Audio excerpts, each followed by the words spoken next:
bismillaahi raxmaani raxiim daawadayaal ku soo dhawaada warka dalwanaag TV qodobada aad ku daawan doontaan warkeena habeen waxaa kamid ah dowladda Soomaaliya oo ciidamo horle ka dejisay magaalada Dhuusamareeb ee caasimadda maamulka Galmudug iyo golof codaadeed oo horle oo dowladda Soomaaliya ay ka abaabulayso magaalada Dhuusamareeb ee caasimadda maamulka Galmudug shir looga hadlayo amniga magaalada Garowe oo lagu qabtay caasimadda dowlad goboleedka Puntland ee Garowe Somaliland oo ku dhawaaqday inay sii wadayso musaafiriinta dadka ku sugan deegaanadeeda oo u dhalan deegaanada Somaliland arrin la yaab leh oo ka dhacday degmada Waaberi ee gobolka Banaadir iyo gabar iska soo tuurtay dabaq dheer oo ku yaala degmadaasi qodobadaas iyo qodobadii kale nagu soo korray barnaamijyadeena ku daawan doontaan saaxiibayaal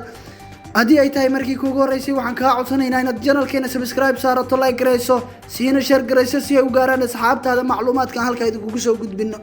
aad baad u mahadsantihiin aynu ku bilaawno dhacdan naxdin leh ayaa waxa ay xalay ka dhacday magaalada Muqdisho ee caasimadda Soomaaliya gaar ahaan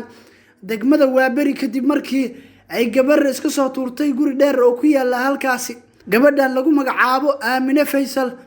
isla markaana daadeeda lagu qiyaasay 20 jir ayaa wax ka soo baxaya warar kala duwan sababta ay iskaga soo tuurtay dabaqa dheer ee ku yaala degmada Waaberi ee gobolka Banaadir qaar ka tirsan dadka deegaanka ayaa waxa ay sheegeen in gabadhan ay ahayd shaqaale ka shaqeynayay guri dabaqa oo ku yaala degmada Waaberi gabadha oo soo gaaray dhaawac halis ah ayaa waxa hadda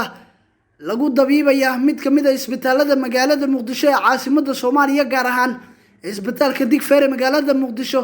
waxaana xaaladeeda caafimaad lagu sheegay inay mid halis ay tahay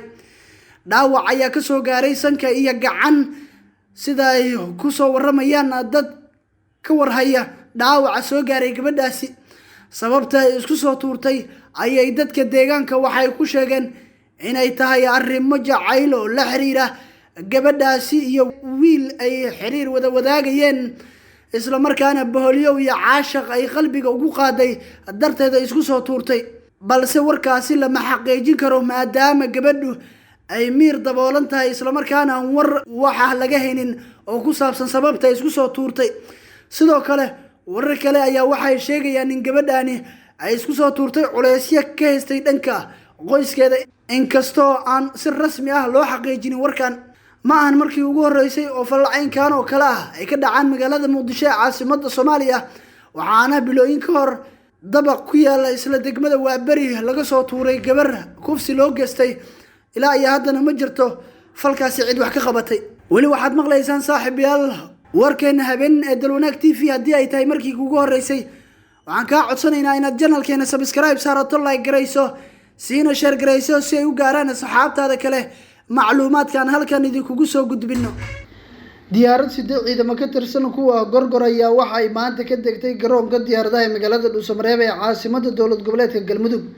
ciidamada oo horay u joogay magaalada Dhuusamareeb ayaa dhawaan waxa laga soo qaaday halkaasi ha yeeshee maanta ayaa dib loogu celiyay waxa ayna markaa ka tirsan yihiin ururka shanaad ee guutada gorgor ee ciidanka xoogga dalka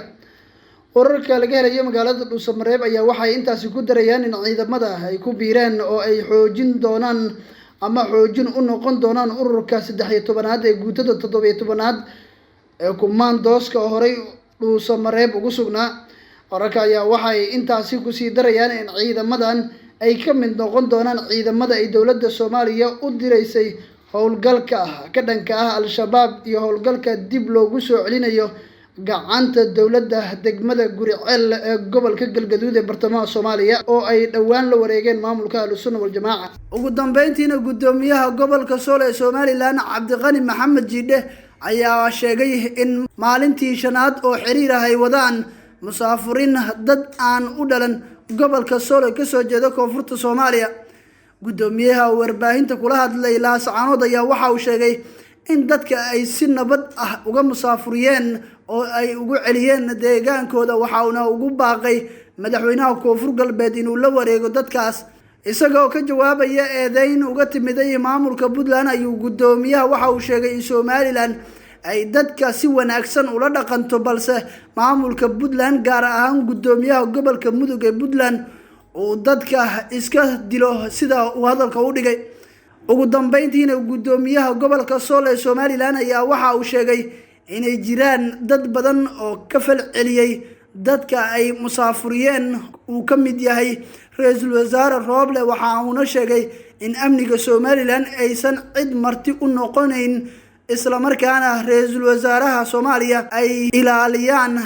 ciidamada shisheeye. Somaliland ayaa waxa ay weli magaaladaasi Laascaanood ka wadaa raafka dadka ka soo jeeda koonfurta Soomaaliya, waxaana falkaasi ay kala kulmeen dhaleecayn aad u xooggan uga timiday beesha caalamka iyo Soomaalida ku sugan dhammaan dunida dacaladeeda. gudaana saaxiibayaal barnaamij wareedkeena aad ka daawanaysaan Dal Wanaag TV way naga inta. fadlan haday tahay markii kugu horeysay ee channelkeena aad soo booqato waxaan kaa codsanaynaa inaad like gareyso, share gareyso, subscribe kana aad saarato. waad ku maasan tahay daawashada muuqaalkeena.